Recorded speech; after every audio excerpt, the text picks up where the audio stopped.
During the early days of the air war over Europe, it was a disaster.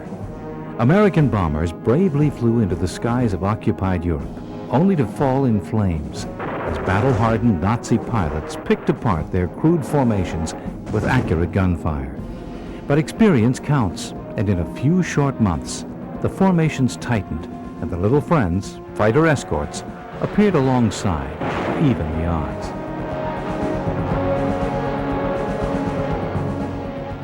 How air war Europe went from devastation to victory is the subject of the programs presented herein. You will view both a synopsis of the aerial strategies as well as stories of the application of air power against Nazi Germany. Produced at the end of World War II, these official documentaries convey a perspective that modern documentaries simply cannot recreate. We present these programs without any editorial intervention whatsoever. Hermann Goering, on seeing the first American P-51 Mustang over Berlin, said the war was over. It was only a matter of time. Why that was true is presented in the following official productions. First, though, some still photography from air war Europe.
This is an American air base in East Anglia, on the east coast of England. One of many such bases from which American fighter planes swarmed up into battle against the German Air Force. Planes known as the P-47, the Thunderbolt, a fast, tough, high-altitude fighter with a dive like its name and an 8-gun blast in its wings.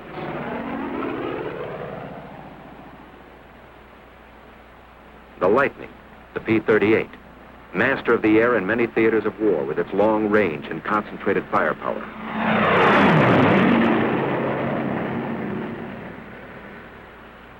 The Mustang, the P-51, longest range fighter in the world. Speed, fast climb, quick dive, tight turn. Into these three great fighters, America poured its genius, its millions of man-hours of labor, its faith in victory against the Luftwaffe. And in their single cockpits, it placed these men.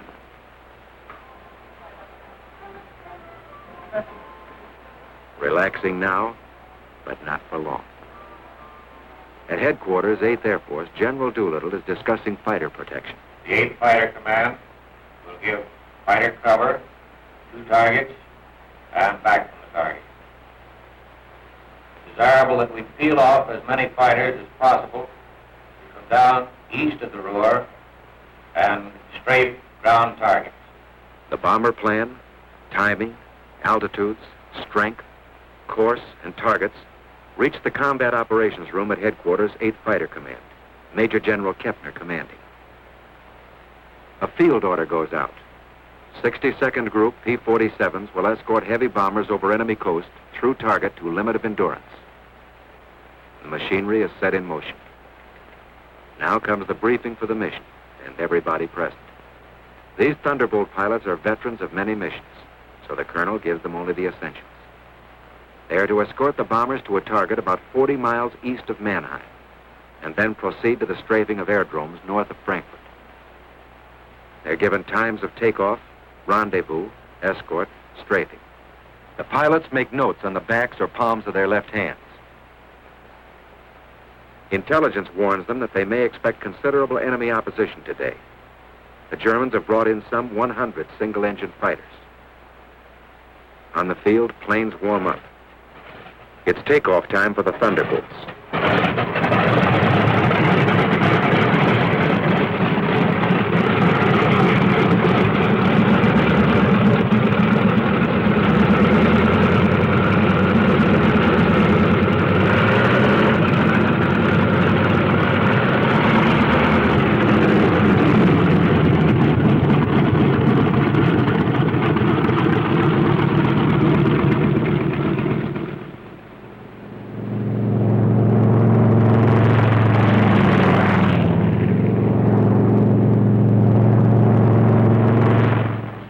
Bases timed to the escort schedule, the P-38s get underway.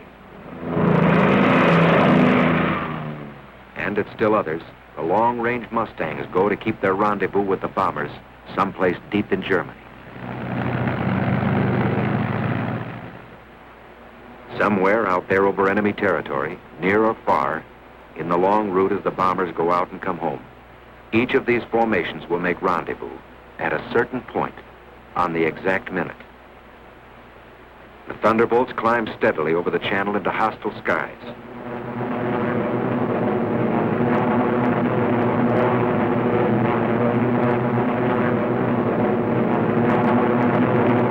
Close to rendezvous. And in the distance are the bombers. Advanced formations of an armada perhaps 100 miles long. The Thunderbolts maneuver for their escort position. Each pilot searches the sky, constantly watching for the main enemy attack, which may come near the coast or deep in Germany, or hit-and-run sneak attacks by the enemy's aerial snipers.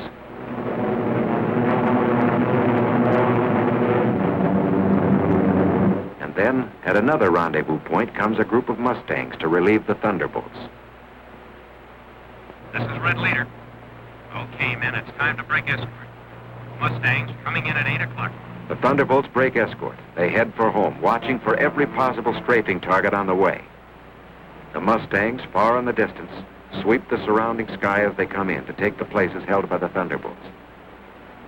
One of the most important features of long-range fighter escort is this relay system.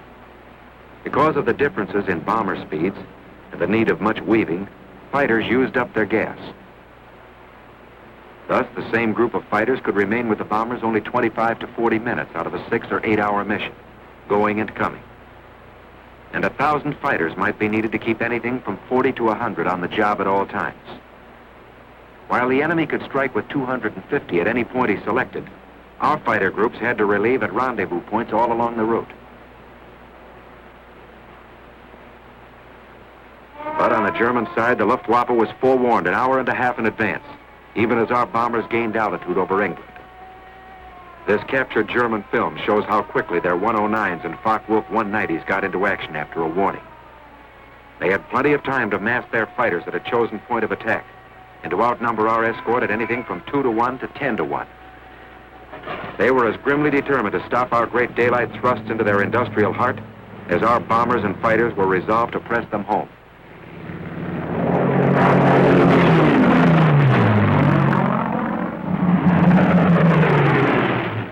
Meanwhile, deep in Germany, the group of escorting Mustangs watches every corner of the sky, weaving ahead, above, below, and all around the bombers like a screen of destroyers protecting the main fleet. They don't have long to wait for another rendezvous, this time with the enemy. Blue Leader here. Watch it, fellows. 109 to 10 o'clock. They get rid of their long-range wing tanks before the fight. Then down they go for the kill. With a touch of a finger on the stick, a camera and 8 machine guns are put into action. Small cameras set on the wings make the record. Too often poor pictures due to gun vibration. But they let you see what happens in the instant of action, as the pilot sees it. The enemy fighters are massing for an attack on our bombers, while our pilots watch every move of their varied tactics. Yellow letter to blue flight. Looks like they're trying to lead us away from the bombers. Green leader here. You're right. Here comes another, 9 o'clock. The Jerrys make a sneak attack on our bombers from behind. Gun camera film, captured from the enemy, reveals how they hammer our bombers with their 22 millimeters.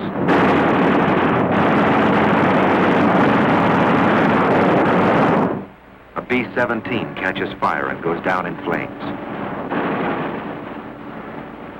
This one had half his tail shot off, but is still going ahead.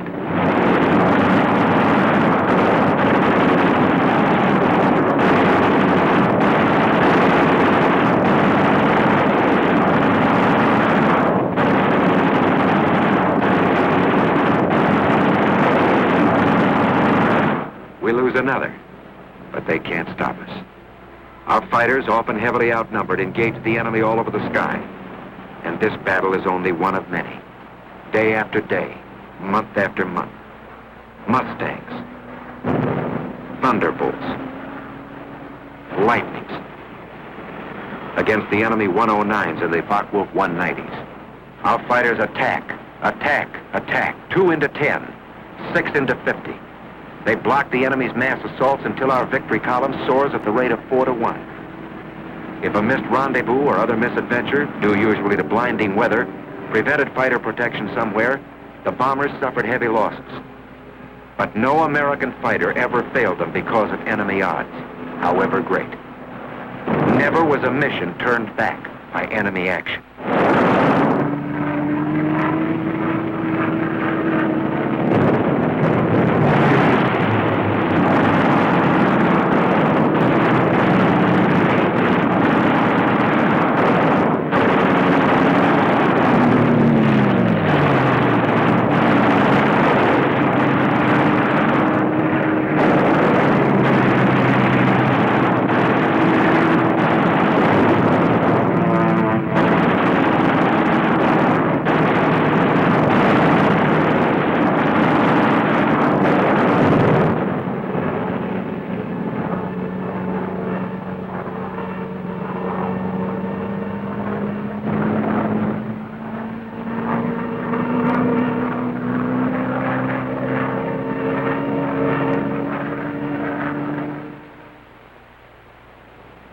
Our ever-increasing fleets of fortresses and liberators pressed onto their targets and dropped their loads.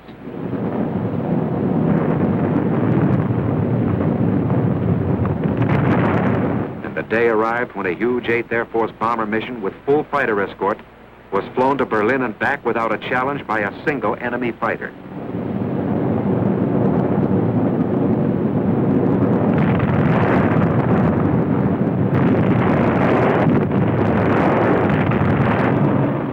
But before that eventful day, the Thunderbolts, Lightnings, and Mustangs had another mission to perform.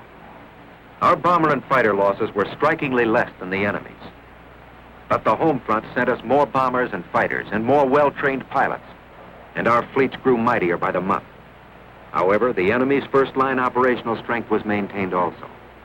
The great air battle of Europe was still undecided. In February 1944, there was a sudden change. Our fighters were ordered to range wider, to seek the enemy in the air and on the ground instead of waiting for him, and above all, to follow him to his destruction. A gigantic fighter battle raged across the European skies with victories by our fighters alone of 60, 85, over 100 destroyed each day. The fight came down from almost invisible heights to the final decision, perhaps only a few feet above the ground. Enemy warplanes of every kind and in fantastic numbers were splashed all over the landscape of northwestern Germany and occupied Holland, Belgium, France. This was a crucial battle. Both sides were aware of the coming events with air domination itself at stake. Once again, a better cause, better planning and leadership, better equipment, and beyond everything else, the valor of our fighter pilots gave us victory. Only this time, it was decisive. So many of the enemy's aircraft exploded over his own forest and housetops, or were driven flaming wrecks into the ground. So many of his famous fighter leaders met death at the hands of our pilots that his morale was shattered. His defense plan was smashed.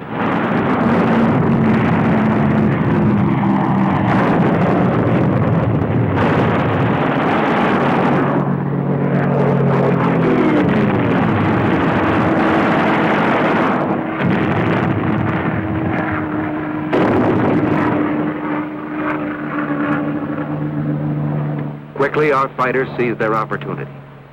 Since the enemy did not come up to fight, down they went to blast his planes to pieces and burn them on his own aerodromes all over Western Europe and in the very heart of Germany. It was the most savage and devastating fighter attack on record. Returning from unchallenged escort duty and on many special missions, they burned his aircraft by hundreds from one airfield to another.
Intense enemy flak, sheets of machine gun fire from flak towers and ground installations caused us heavy losses.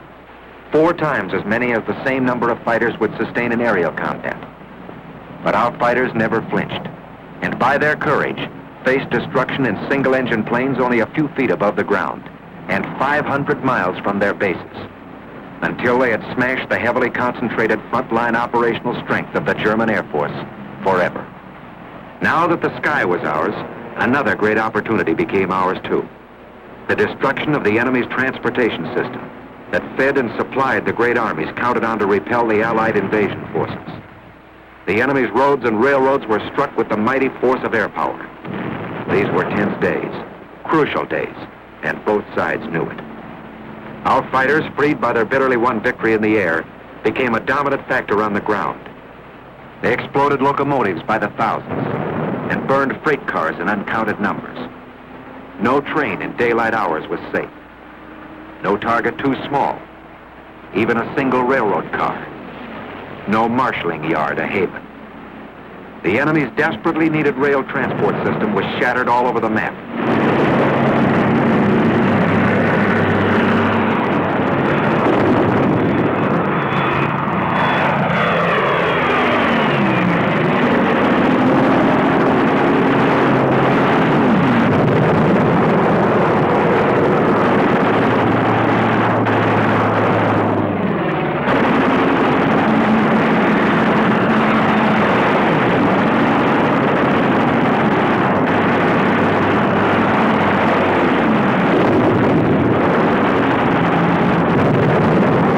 Attacked his barges.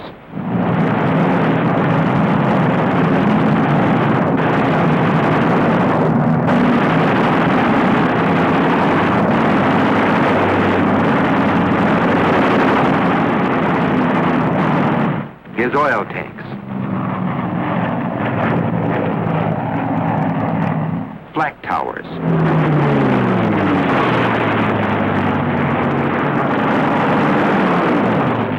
Radio and radar stations. Trucks carrying ammunition and supplies. Staff cars carrying high German officials. This one might have been Rommel. Road traffic of every kind and description until enemy convoys could only move effectively at night. What did this mean to the German armies of the West? How did it count on Invasion Day and the Battle of Normandy? The answer is history. Our gallant armies are driving ahead without having to keep one eye cocked over their shoulders. Their gun emplacements unobserved. Everywhere about the mighty battle was and is the flash of American fighters. The Germans see them deep in their own sky and cringe. Our men see them above the grim fight and cheer. There are remembered names in the mess hall. Major Gerald Johnson, a crack shot. Major Goodson, gallant fighter. Major Dwayne Beeson, great tactician. Captain Eugene O'Neill, one of the best. Major Don Gentili ran up a flaming record. Colonel Don Blakesley, great leader of 4th Group. Major Walker Mahurin, one of the first and best of the great aces. Major Bob Johnson and all his victories. Lieutenant Colonel Gabreski with a great career. And Colonel Hubert Zemke, famous commander of 56. A score of victories or more on the records of them all. Duncan, Schilling, Pretty, and all our gallant fighter pilots who in the decisive hour smashed the Luftwaffe and gave us freedom of the air in Europe, just as that freedom must now be gained in the Pacific.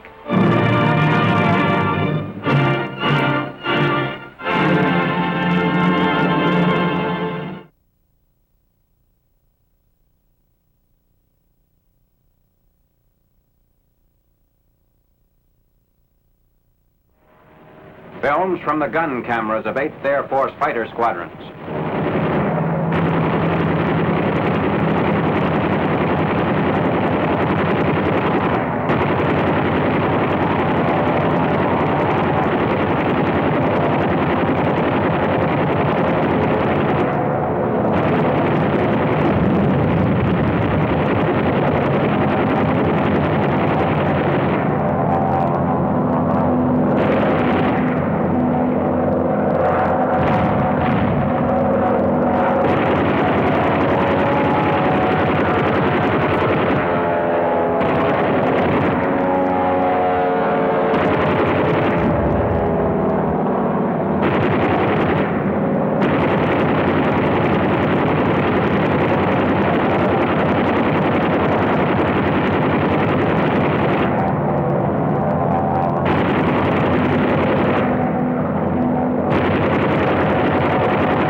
17, 1943, England. On the first anniversary of their operations against Fortress Europe, the 8th Bomber Command prepared 376 B-17s for the two most critical targets on their list, the ball bearing plants at Schweinfurt and the Messerschmitt aircraft factory at Regensburg, both deep in Germany. What an anniversary. Just a year ago, we flew that first mission to Rouen. 12 B-17s flying 56 miles to target. Now we were taking 376 fortresses 500 miles into Germany. Never had we prepared for so rough a mission. In 1943, the AAF was still growing up. The Luftwaffe had already reached its peak.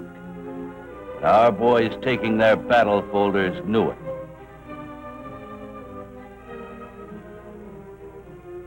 By the time we turned in our personal stuff, it was well understood that the projected doubleheader would bring on a large-scale and costly air battle. In chapels all over England, most of the men turned to their ministers, rabbis, or priests.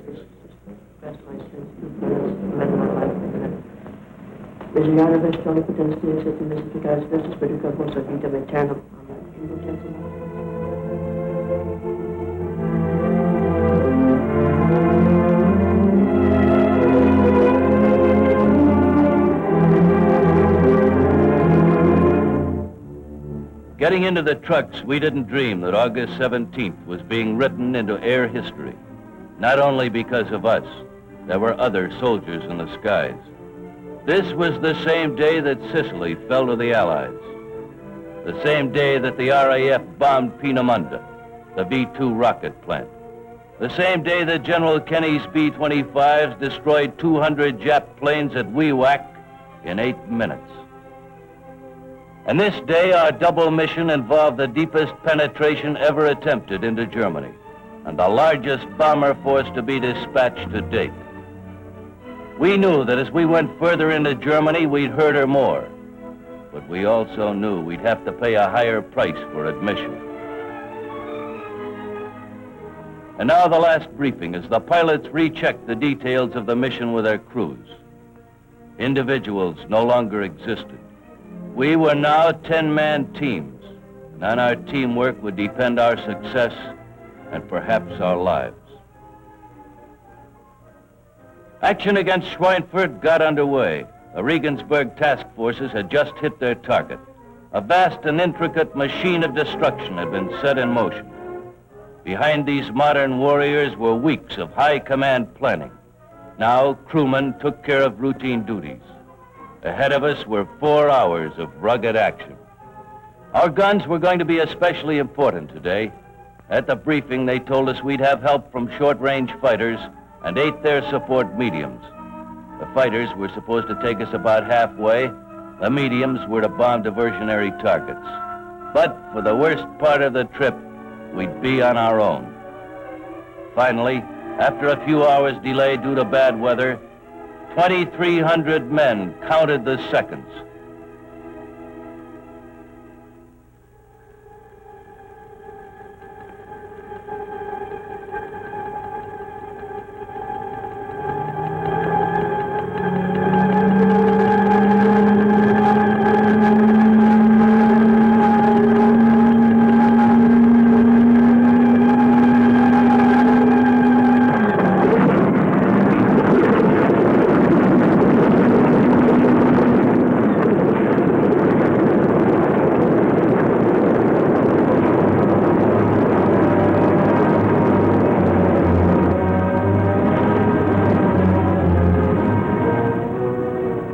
So far, American bombers had never been stopped. Although German defenses had stiffened, American formations had not been prevented from reaching their objectives once they responded to the green takeoff signal.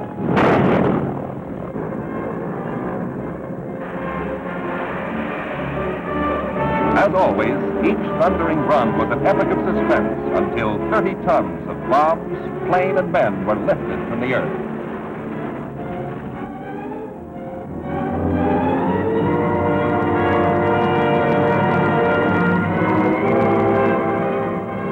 The leader of the first wing, Colonel William Gross, swept in a huge circle around the field. Gradually, the second and third bombers edged into position. The sky quickly filled with stately fortresses sliding through space. But as soon as they got into formation over the British fields, they were picked up by German radar. Across the channel, the tentacles of the enemy's locator system, having touched the flying fortresses, now pinpointed them in space. Luftwaffe experts accurately plotted the American course, altitude, and speed, and promptly informed their fighter control. Immediately at dozens of Nazi aerodromes from as far north as Denmark to down around Paris, German fighter units began to send up everything they had. Their order was, intercept and destroy the oncoming fortresses. The answer to the increasing Allied bomber offensive was this stepped-up German fighter strength. Waves of opposition screamed off the map of Europe.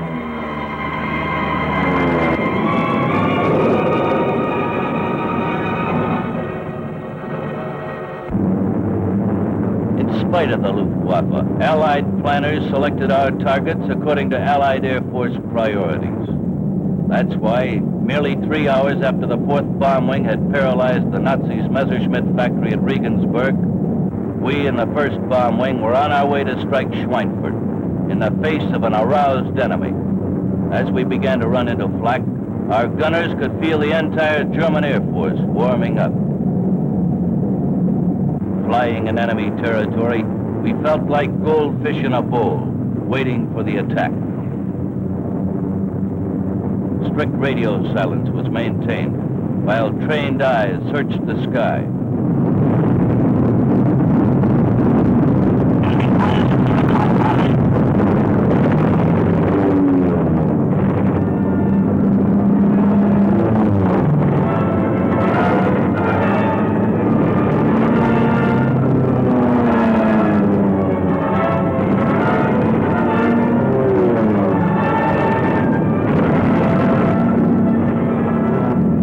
Luftwaffe unleashed every trick.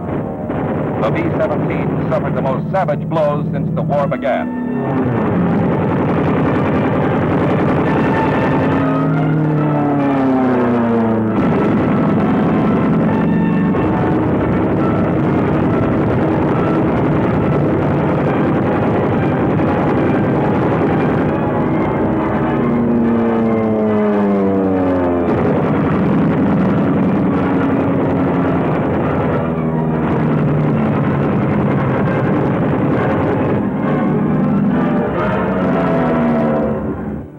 Although Jerry knocked 20 bombers out of the sky on the road to Schweinfurt, we never broke formation.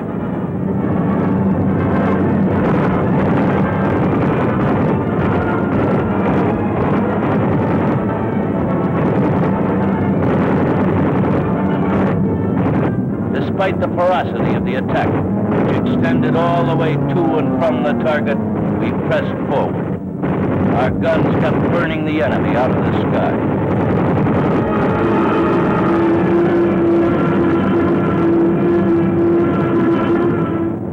Approaching the bomb run began the most critical defensive period. Now we divided into smaller groups, sacrificing our mutual defensive firepower to bomb the target most efficiently. The crucial moment. The moment around which the entire mission revolved was now in the steady hands of our bombardiers. Each bomber was now committed. No more evasive action until bombs away. At this time, the formations were most vulnerable to attack. It didn't matter. We had a job to do on Schweinfurt. We had 400 tons of high explosives to deliver.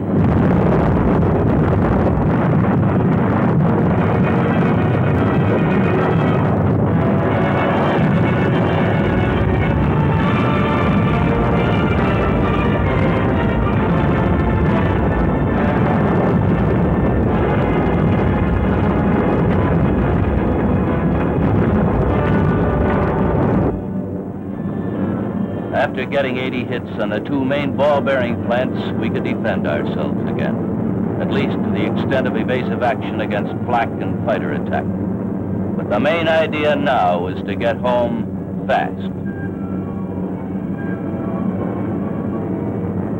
At the British landing fields, word on the sky battle was out. Red flares were expected. That meant wounded aboard. These planes had priority in landing. Many of the fortresses themselves were crippled. A few came in with feathered props or with knocked-out landing gear. After struggling home at housetop altitude, one B-17 with wounded aboard was committed to a crash landing.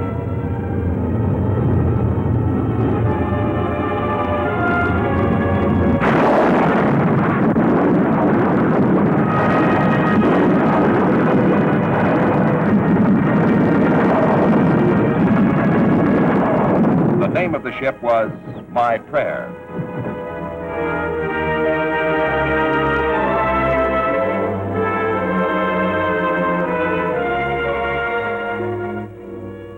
The anniversary battles lost us more men and aircraft in a single day than the 8th Bomber Command had lost in our first 6 months of operations over Europe. We who carried the war 500 miles to the enemy's industrial heart knew better than anyone how expensive it was. We had lost 60 bombers and their crews.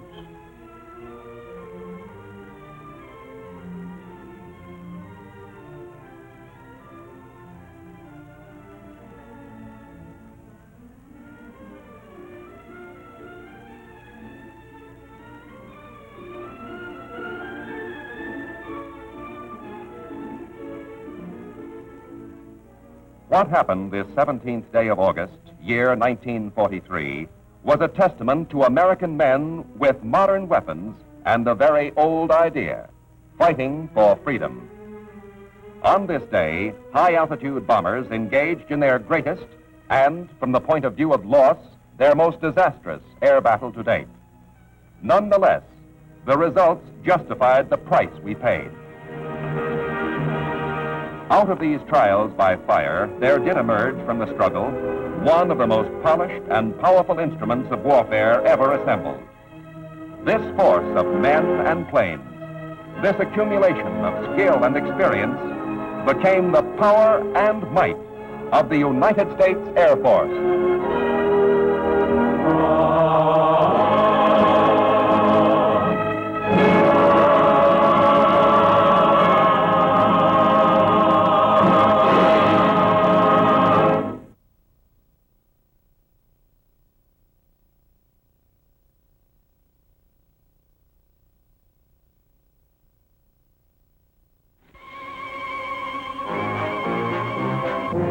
Films from the gun cameras of the 8th Air Force Fighter Command operating against Nazi aircraft and ground targets.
March 1944, Italy. 7 months after surrendering to the Allies, Italian airfields resounded with growing American air might. From rebuilt Axis bases, the Allies were able to attack Nazi targets beyond the working range of bombers based in England. Out of the many sky battles, Allied air forces had gradually achieved air superiority. Now, theater air commanders, Generals Spaatz and Aker, arrived at Foggia to plan new strategy with General Nathan Twining, the 15th Air Force CG. Spaatz and Aker were handing Twining the biggest job his bombers had ever undertaken. The 15th Air Force soon got the news. They had been ordered to fly through Hitler's back door and destroy his oil industry. General Twining and his staff took on the job. Gentlemen, we have just received a directive establishing target priorities for the bomber offensive of the 15th Air Force. The decision has been announced. We will destroy oil refineries and synthetic oil plants. Now, Colonel Young, what does our intelligence show us in regard to these targets within our area? More than 50% of the refineries and synthetic plants producing gasoline for the Axis are within range of the 15th Air Force. Between 25 and 30% of the total Axis production of gasoline is represented by the 10 large refineries around Ploesti. While these refineries were seriously damaged in the attack last August by the task force operating from Egypt, recent photo reconnaissance reveals that, with one exception, all refineries are currently operating at full capacity. Gentlemen, you've heard the problem. It's a big job we've got ahead of us. The knockout of Ploesti means the German will be deprived of 1/3 of his oil resources. We bomber boys who moved up from Africa started the Ploesti air siege. On the morning of April 5th, 94, B-17 swung into formation. Close by were 136 B-24s. We were strong. We expected the enemy's coastal radar network in Albania and Yugoslavia to spot us as we made our approach over the Adriatic Sea. Although it was still early in our 600-mile run to target, we got into flak suits. They're a kind of insurance.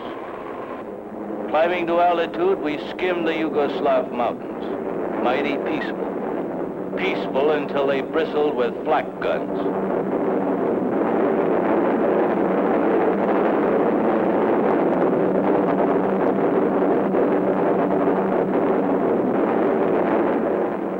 We were soon to find out the hard way that Ploesti had become the third best defended spot on the continent.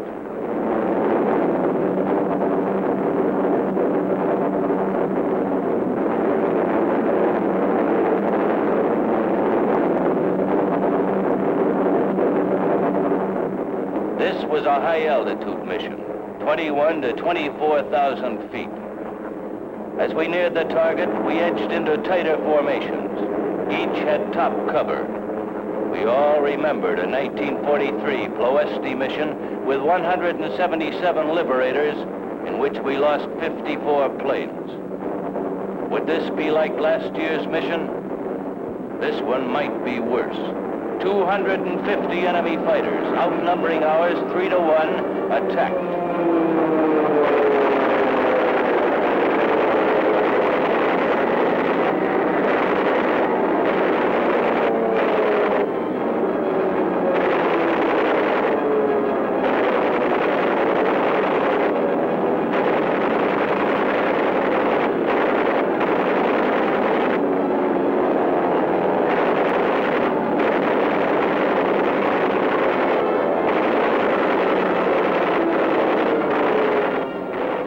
Fighters almost had enough.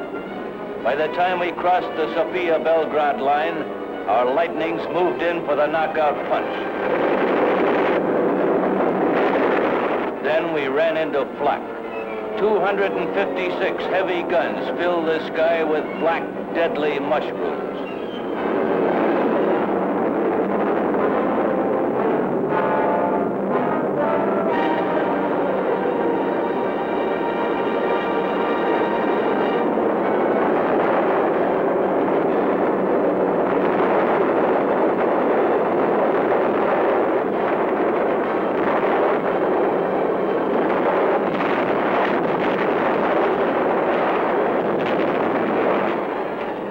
intense flak, the enemy had added smoke. We could almost smell the nauseating acid fog. 2,000 smoke pots effectively covered Ploesti. Accurate visual bombing was impossible. At headquarters, they knew something had to be done. After many missions, the target was still effectively protected. On 10 June, operations decided on a new tactic. We're going to dive bomb Romano Americano tomorrow using P-38.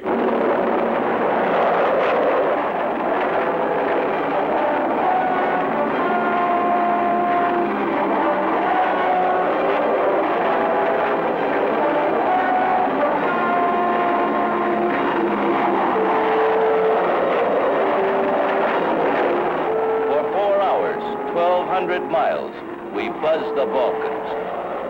The smoke screen had to be lit.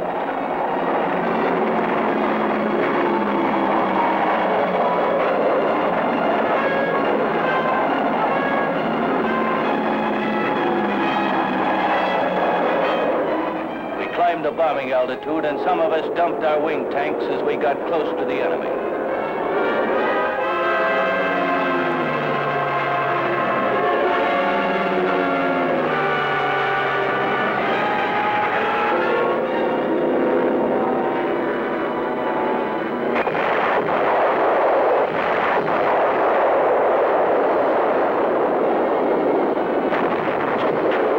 After hitting the refineries, we attacked German fighter units on the ground. Our P-38s got through the smoke. The mission was successful. We had destroyed 29 enemy planes and had damaged 3 refineries. But the job wasn't done. Operations increased. Servicing went around the clock. The plan called for the bombers to be on target during the morning hours and stop Ploesti's working day. Now they prepared for 600 plane missions. They tried new electronic devices for blind bombing. Everyone hoped the sheer concentrated weight of tonnage would crack German and Romanian defenses. Ploesti sort of got under everyone's skin. After hitting it from the air, the flyers rehashed it on the ground. The men ate it, slept it, cursed it, especially the flak and smoke. The 4-month campaign since April had cost 1,900 men, the crews of 189 bombers and 41 fighters. Early in August, General Twining called a meeting of our group commanders. I've called you in today to discuss future air operations against Ploesti oil refinery. This strategical air force, during the next 3 days, will attack continuously, night and day, with maximum effort against all refineries in the area. We got over Ploesti all right, but the enemy gave us a warm welcome. They rammed up more than 45,000 rounds of flak. That didn't stop us. During 3 days of smoky air siege, we lost 30 more planes, 23 to flak. But now we had over 100 Mustangs as escorts. The enemy jabbed, and our 51 swooped into the battle.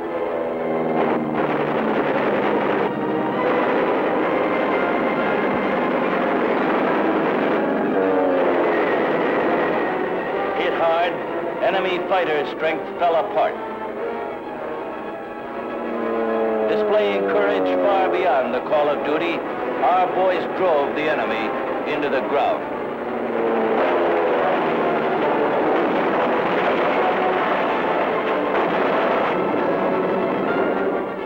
Flak kept our bomber crews on their toes.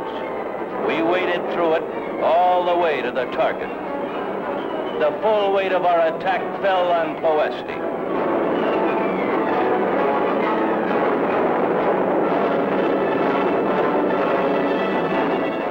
That did it.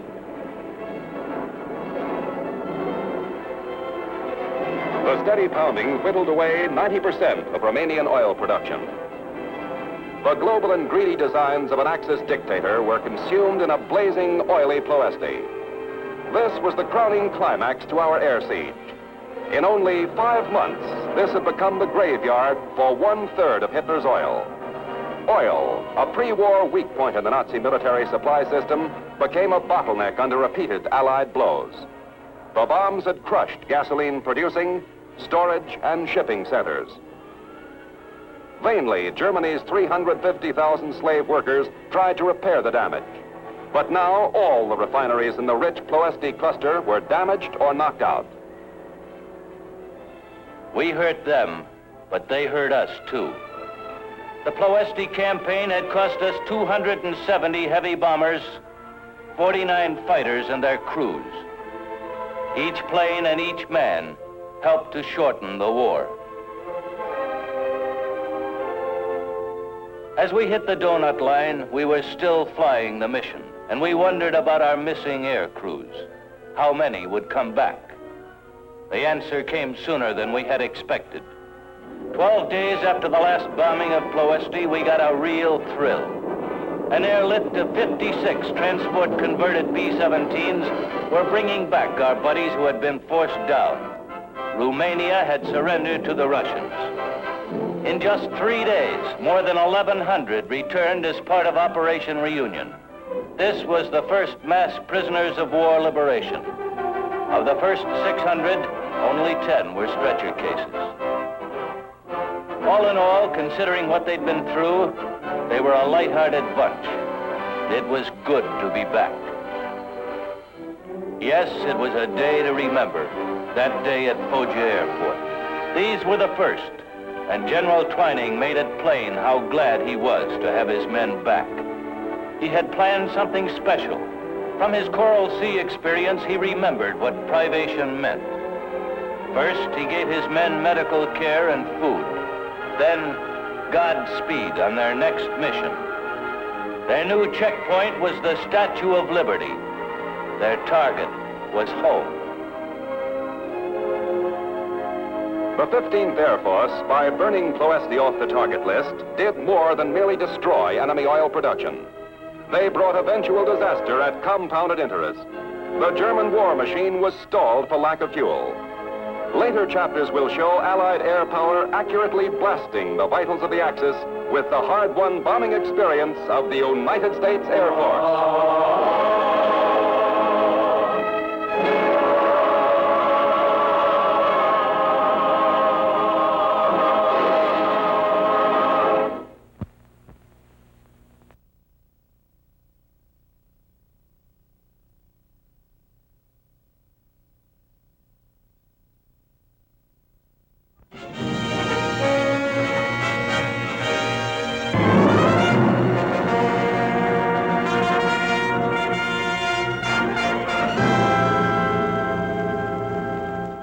On 13th February at dusk, RAF Lancasters wing their way toward Dresden in a massive blow involving more than 800 heavy bombers. A new type of German Scarecrow bomb explodes in midair, simulating a direct hit on a bomber. Pathfinder flares and incendiaries mark the immediate targets.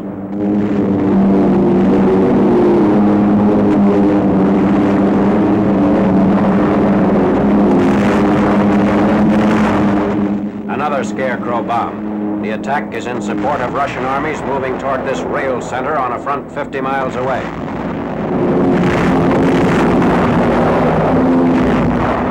$2,650 tons of bombs are dropped during the night attack.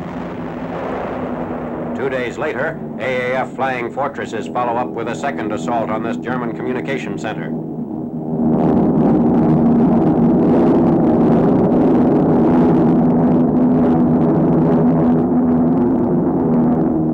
And 25 tons of explosives are aimed at what remains of the freight yards.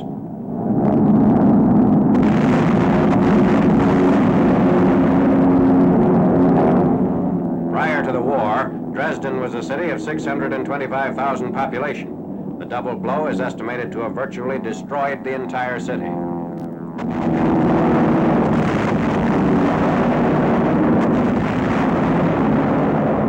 RAF planes over enemy territory on 22nd February, a typical day of all-out Allied bombing. The RAF bombs highways and viaducts.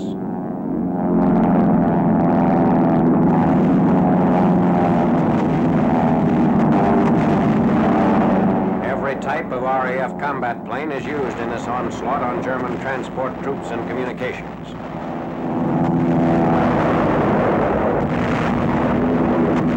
The 1,900 heavy bombers from the 8th and 15th Air Force groups strike at rail targets.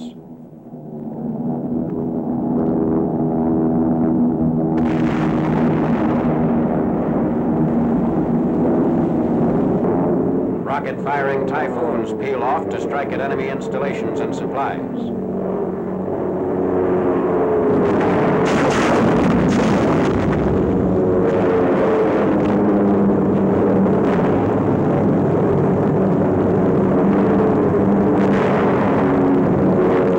More than 7,500 sorties are made, and more than 6,600 tons of explosives are dropped during this single day of all-out bombing and strafing. On 23rd February, the following night, the German industrial city of Pforzheim is hit by more than 400 RAF bombers.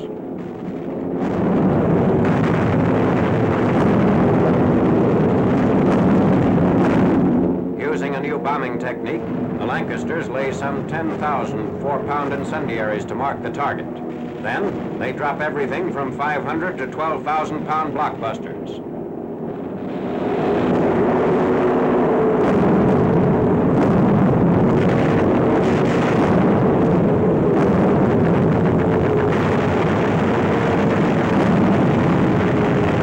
In 20 minutes, the raid is over. The town of Pforzheim is completely destroyed.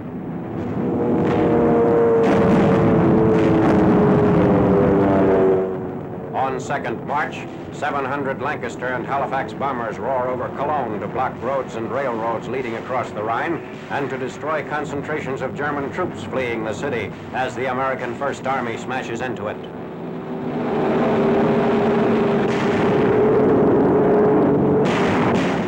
"3,000 tons of bombs hit the city, once 4th largest in Germany, now a pile of rubble and shattered buildings. A German Scarecrow bomb demolishes a Lancaster.